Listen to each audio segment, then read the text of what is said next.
Mr. Speaker, earlier on, the chair of CPIC, who is my very good friend, talked about us politicizing things, saying that the BBI does not look into this matter.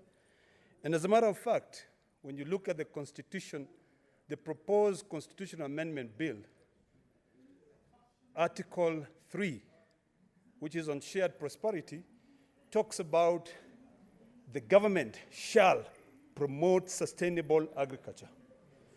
Mr. Speaker, sir, when it comes to agriculture, this is the backbone of this economy, of this country called Kenya.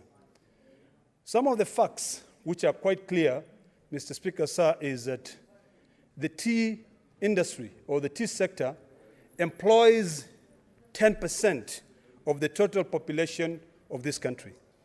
Last year alone, Mr. Speaker, sir, the tea sector brought in this country over 200 billion shillings in foreign export. It also brought in about 23 billion shillings in terms of local sales for the tea. So what does that tell you? Mr. Speaker, sir, it talks about the issue that Senator Haniri has brought out clearly, which deals with the issue of the management of the tea sector.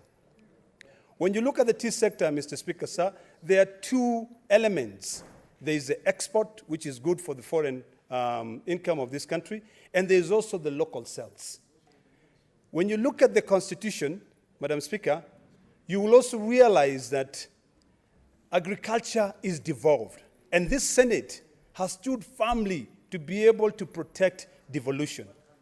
This Senate, last year, Madam Speaker, passed a legislation that encourages warehousing. It's actually called the Warehousing Receipt Bill.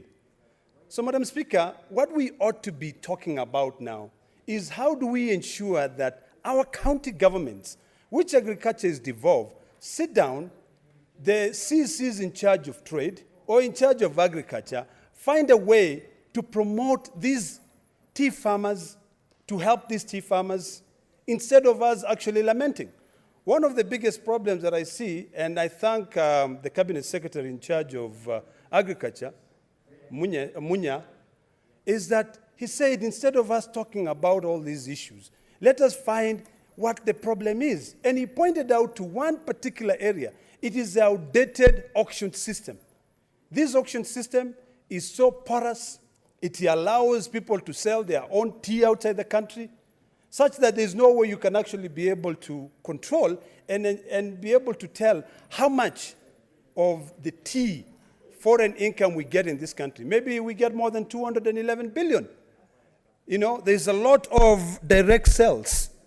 So, Madam Speaker, this House, instead of always passing everything to the national government, what is important is for us to say agriculture is devolved, and we must now begin, when we focus on legislation, we must begin to ensure that what is devolved is fully devolved so that our farmers can be able to benefit.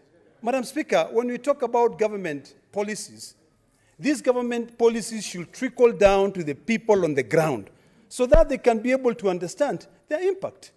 When we have serious challenges in this country, Madam Speaker, I worry about that 10% of the Kenyans who are employed by one sector. Maybe there could be more. So, Madam Speaker, we need, and I hope that the committee will take this matter seriously, and Senator Haniri will take them to task. Because today we are talking about tea. Tomorrow we'll be talking about sugarcane. You know? And then I hope that one day we'll be talking about livestock, because that is what we pastoralists, depend on. And I'm happy that my good friend, the whip, is looking at me as I talk here. It's because when we talk about some of the areas which are missing in this proposal of the BBI, it is that if you look at the shared prosperity, it stops on agriculture. We want livestock to be included because that's what Kenyans depend on. So